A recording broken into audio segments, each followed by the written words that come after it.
This six-story building is not a factory or a workshop.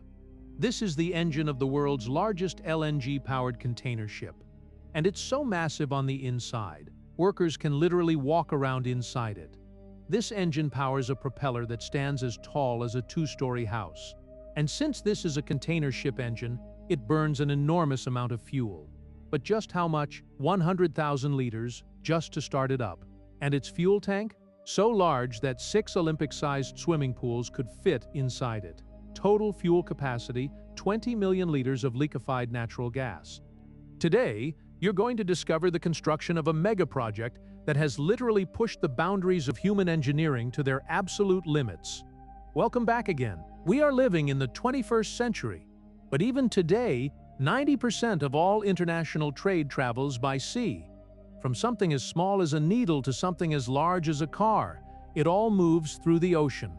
To put this into perspective, according to flight radar, there are 15,000 to 20,000 aircraft in the sky at any given moment. But the marine traffic? Right now, as this video was being made, an astonishing 38,000 cargo ships are sailing across the world's oceans simultaneously. When it comes to size, we humans have already built the biggest ships possible. Bigger ones could technically be built, but they would never fit through major canals like the Suez and Panama canals. So the competition is no longer about building bigger ships. It's about building smarter, more fuel-efficient ships. And that's exactly what French shipping giant CMA CGM set out to do. They wanted to build the world's largest eco-friendly ship, one that wouldn't run on diesel or heavy fuel oil, but on LNG, liquefied natural gas, 400 meters long. That's the same as lining up 4 football fields end to end, 61 meters wide, and taller than the Qutub Minar. Its total weight equals 7 Eiffel Towers, or 11,500 African elephants. That's 70,000 tons, and that's without a single container on board. This ship can carry a total of 23,112 containers. To visualize that, if you laid all those containers end to end in a single line, they would stretch 150 kilometers long. But the real challenge wasn't just building one ship this massive. CMA CGM needed 9 of them, and they needed all 9 built in just 2 years. For this mission, a shipyard in Hong Kong was selected, a facility stretching 4 kilometers long, resembling an entire small city. Over 6,000 workers from around the world work here day and night, each assigned their own specific task. But here's the question. When a single ship normally takes 18 months to build, how do you build 9 ships in just 2 years? The answer is simple in theory, but extraordinary in execution. The ships would be built in sections, called blocks. The foundation of any ship is steel sheets, specially treated to resist rust and corrosion. For just one ship, 12,660 steel sheets were required. These sheets were cut using a special laser beam running at 18,000 degrees Celsius. That's 3 times hotter than the surface of the sun. This laser cuts through steel like a knife through butter. For a single ship, a total of 880 kilometers of steel strips were cut. These sheets were then welded together to form the blocks. Some blocks are the size of a single room. Others rise as tall as multi-story buildings. And here's the brilliant part. All pipes, wiring, and fittings were pre-installed inside each block before assembly. This is the rear section of the ship, assembled by joining 5 separate blocks together. It weighs 790 tons, equal to 2 train engines. Just to lift this section into place, 2 cranes had to work together. It was then positioned onto the existing hull structure with extreme precision. And remember, even a single millimeter of error could destroy months of work. Once the blocks were in position, came the next phase, an endless process of welding. Astonishingly, a total of 1,250 kilometers of welding was completed on a single ship. If that welding were laid out in a straight line, it would stretch from Karachi all the way to Lahore. After welding, every single joint was inspected with intense precision, because the merciless waves of the ocean forgive absolutely no weakness. So far, we've only talked about the hull and the blocks. The real marvel is the engine. This is the world's largest natural gas engine ever built. 20 meters tall as a 6-story building, weighing over 2,000 tons, producing 85,000 horsepower. It's so enormous that maintenance staff can walk around inside it. Transporting this engine to the shipyard was a massive challenge in itself. It was moved in 6 separate pieces.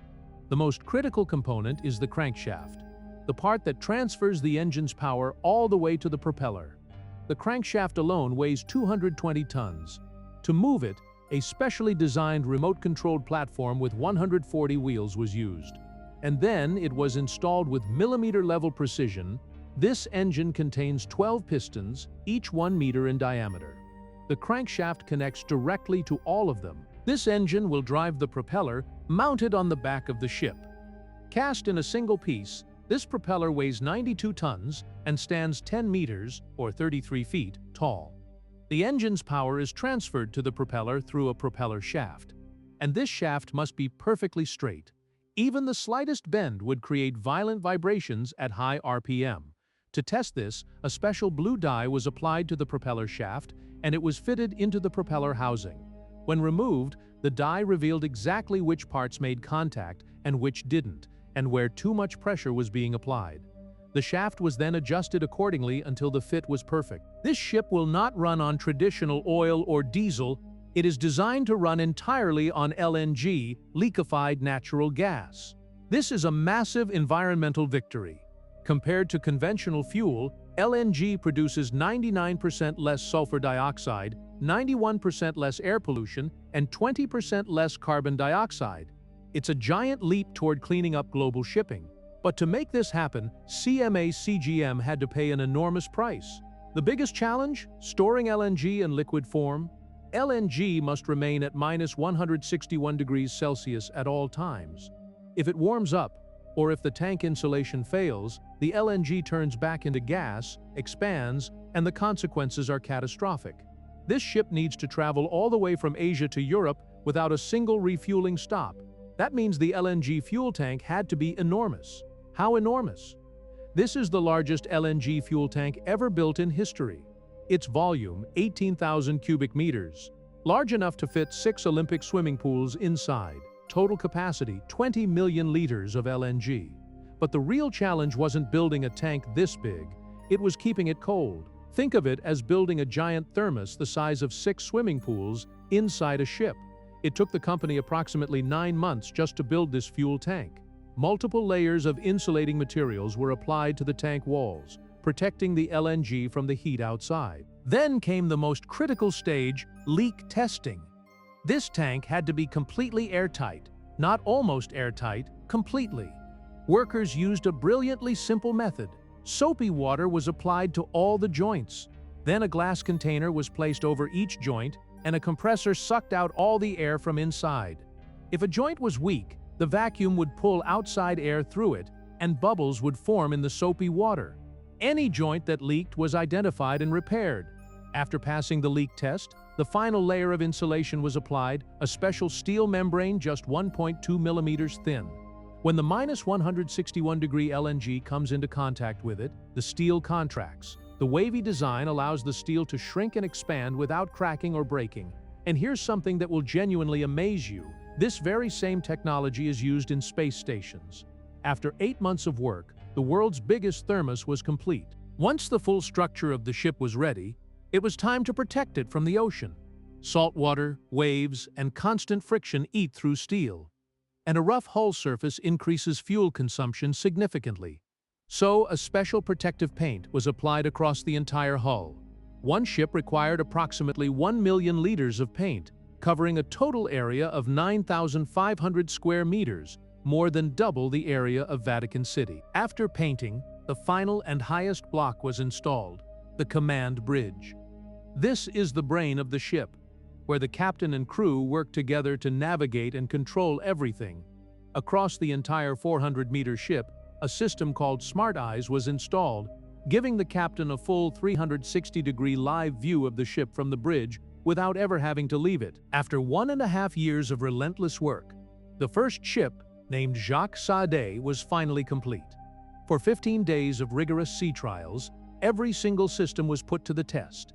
Engine speed tests, emergency braking tests, navigation systems, full structural leak checks throughout. And most critically, the anchor was deployed and tested. The anchor chain on this beast is so heavy that a single link alone weighs 300 kilograms. And the full chain weighs as much as 60 African elephants. After 15 days of sea trials, the ship passed everything. With flying colors, the engineering team's goal of building low-carbon emission ships had finally become reality. The shipyard won its race against time. One after another, 9 container ships were completed in record time. This isn't just a story about building a mountain of steel. This is a story about the intelligence and tireless dedication of thousands of workers.